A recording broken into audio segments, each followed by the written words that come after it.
Bonjour tout le monde, bienvenue à ce premier tutoriel dans la série Photoshop. Donc dans ce tutoriel, on va apprendre les différentes caractéristiques de création d'un fichier dans Photoshop. Donc on va ouvrir Photoshop bien entendu pour commencer. Donc c'est la première chose que vous allez voir en ouvrant Photoshop, c'est l'interface habituelle.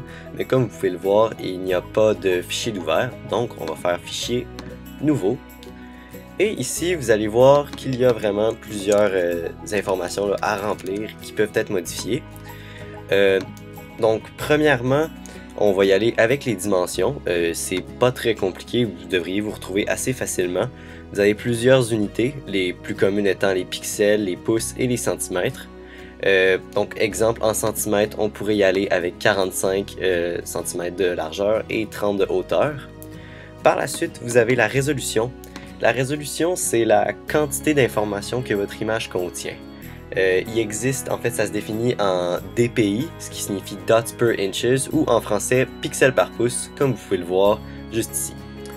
Donc, les deux guides majeurs, je vous dirais, pour la résolution que vous devez choisir, si votre image est destinée à être affichée sur un écran, qu'elle ne sera jamais imprimée, 200 pixels par pouce est probablement recommandé, étant donné que l'image va être moins lourde car elle contient un peu moins d'informations, mais la qualité va être tout aussi bonne.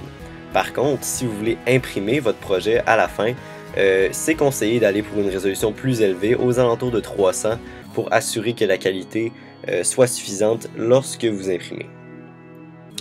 Ensuite, vous voyez ici, il y a le mode. Donc, vous avez les modes de couleur. Le plus commun, c'est vraiment RGB, ce qui signifie rouge, vert, bleu en anglais, red, green, blue. Le rouge, le vert et le bleu, c'est les trois couleurs qui composent les pixels. Les pixels étant, si vous ne le saviez pas, la multitude de petits points, de petits carrés qui composent tout ce que vous pouvez voir sur tous les écrans d'aujourd'hui. Donc les pixels se composent de rouge, de vert et de bleu. C'est l'équivalent des couleurs primaires, mais pour les écrans. Donc le mode de couleur, c'est vraiment rouge, jaune, vert, le plus rouge, bleu et vert, le plus commun. Mais il y en a d'autres qui peuvent être utiles comme niveau de gris. Niveau de gris, le nom le dit, si vous aimeriez mettre une photo en noir et blanc, ça va être avec ça. Si vous aimeriez, exemple, vous avez fait un logo, vous aimeriez voir s'il se ressort bien en noir et blanc, vous pouvez changer votre mode de document pour voir de quoi ça a l'air. Les deux modes de couleur en dessous, je ne pense pas qu'ils sont utilisés très souvent, mais CMJN signifie cyan, magenta, jaune et noir. Donc les couleurs primaires et le noir, c'est utilisé en fait pour l'impression en quadrichromie qu'on appelle. Donc les imprimantes de nos jours couleurs ont toujours 4 cartouches, donc pour le bleu, le rouge, le jaune et le noir. Donc si votre projet est imprimé, vous pourriez essayer de faire votre projet avec ce mode de couleur là pour que les couleurs imprimées soient plus fidèles. Donc les autres modes de couleurs sont, je pense, en tout cas personnellement, je ne les ai pas encore utilisés en univers médiatique, donc je vous laisse découvrir ce qu'ils font, à quoi ils servent. Je pense pas que vous allez vous les utiliser. Ensuite, le nombre de bits. Je n'ai personnellement jamais changé le nombre de bits en haut de 8. Ce que font les bits, c'est que c'est la quantité d'espace alloué aux différents canaux de couleurs. Donc le canot vert, rouge et bleu, les canaux RGB. Donc plus ils ont d'espace, plus les couleurs peuvent être mieux décrites. Ce que ça pourrait améliorer si vous augmentez les bits, c'est que vos dégradés par exemple pourraient être légèrement plus lisses.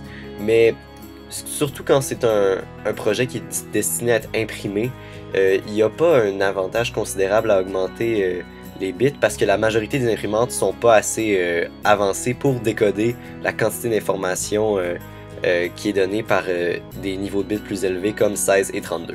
Donc 8 bits la plupart du temps c'est bien en masse.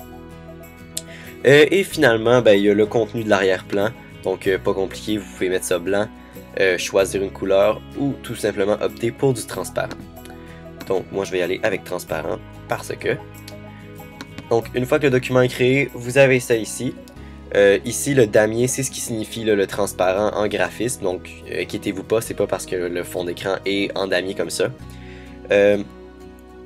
J'aimerais mentionner aussi que si vous, en cours de route, vous aimeriez changer la taille de votre document ou le mode, vous allez dans les menus en haut et vous avez ici le mode. Donc je voudrais, mettons, le mettre en niveau de gris pour voir le logo.